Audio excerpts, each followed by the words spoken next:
박형택 목사의 지방교회의 위험한 이단사상 운운에 대한 지방교회 측의 반론.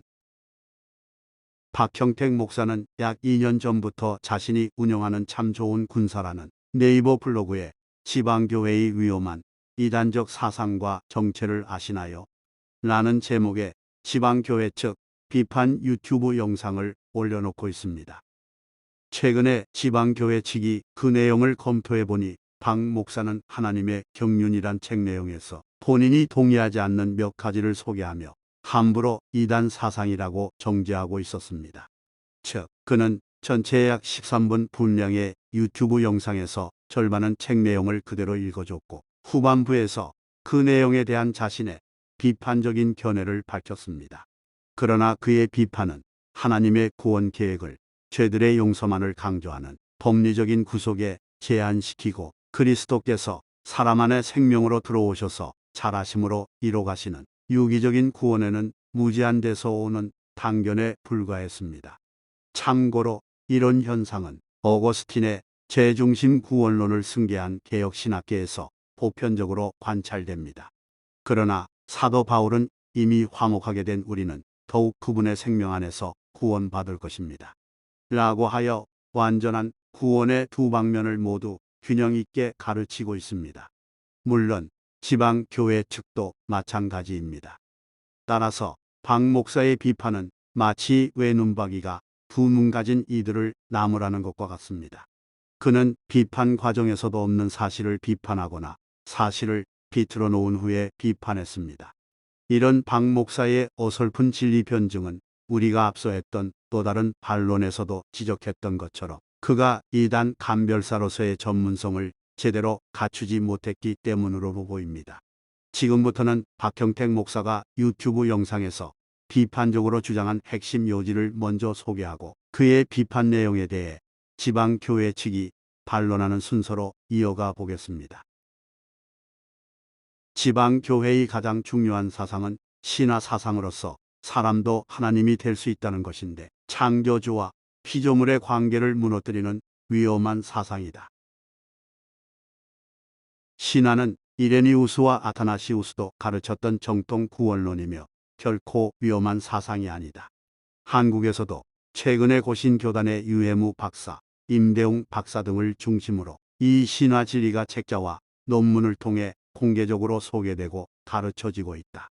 그러므로 박 목사는 자신의 고정관념에 묶여 있지 말고 이런 최근의 동향도 연구해 보기 바란다. 참고로 지방교회 측은 이미 과거 최상경 목사와의 공개 토론에서 같은 문제 제기에 대해 상세히 반론한 바 있다. 즉 신화되더라도 피조물인 사람은 결코 창조주의 고유 고난인 경배의 대상은 되지 못한다.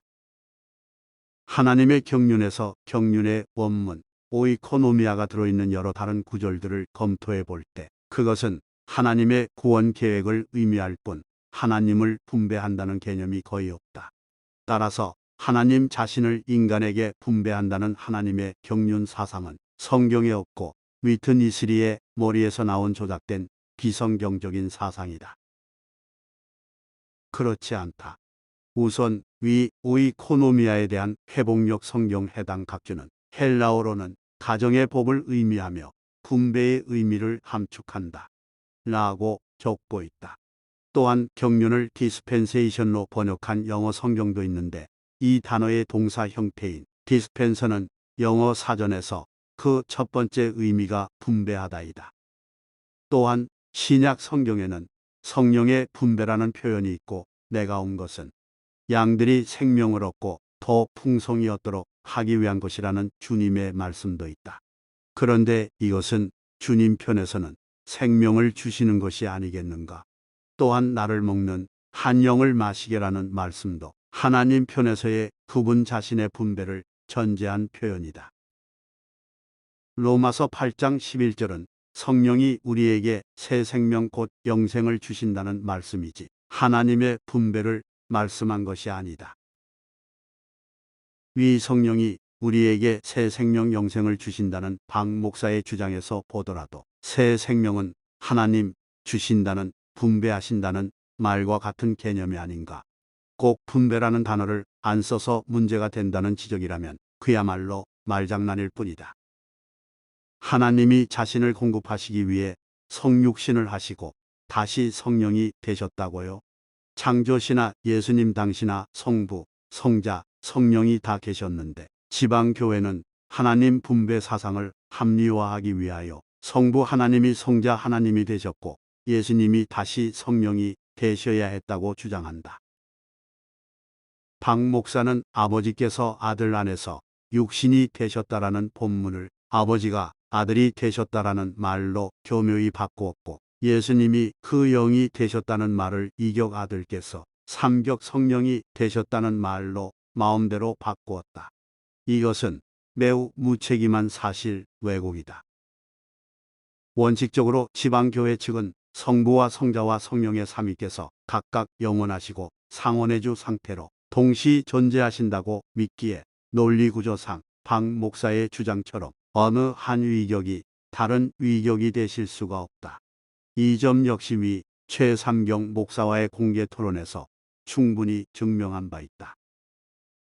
지방교회는 성부, 성자, 성령의 구별된 인격이 아니라 한 영의 세 인격, 즉 성부, 성자, 성령의 삼일 하나님을 믿는다. 그렇지 않다. 지방교회 측이 성부가 성자이고 성자는 성령이라고 믿는다는 박 목사의 주장은 최삼경 목사를 포함한 이단 감별사들이 만들어낸 거짓 프레임일 뿐 지방교회 측과는 전혀 무관하다. 지방교회는 성경을 타락한 인간을 구원하기 위한 하나님의 구속 계획보다 하나님의 분배 사상으로 조작하고 있다. 그렇지 않다. 위 서두에서 언급했듯이 지방교회 측은 주님께서 십자가에서 대속의 죽음을 통해 성취하신 구속은 물론이고 그 후 부활하셔서 우리 안에 생명으로 들어오셔서 자라가심으로 이루어지는 생명 안에서의 유기적인 구원도 믿고 강조한다. 만일 박 목사처럼 전자만 강조하고 후자는 무시하거나 지금처럼 이단시한다면 그리스도 안에서 어린 아기들로 머물거나 육체에 속한 사람으로서 시기와 다툼이 가득하고 분열에 분열을 거듭할 뿐이다. 이것이 현재 한국 기독교계의 상황이 아닌가.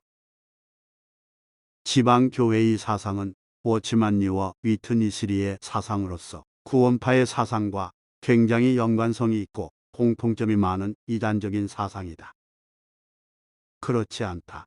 워치만 니와 위트니스리는 구원파와 달리 제4함의 구원에 머물지 않고 생명의 성장과 그리스도의 몸의 건축과 교회 건축의 완성인 새 예루살렘을 믿고 가르친다.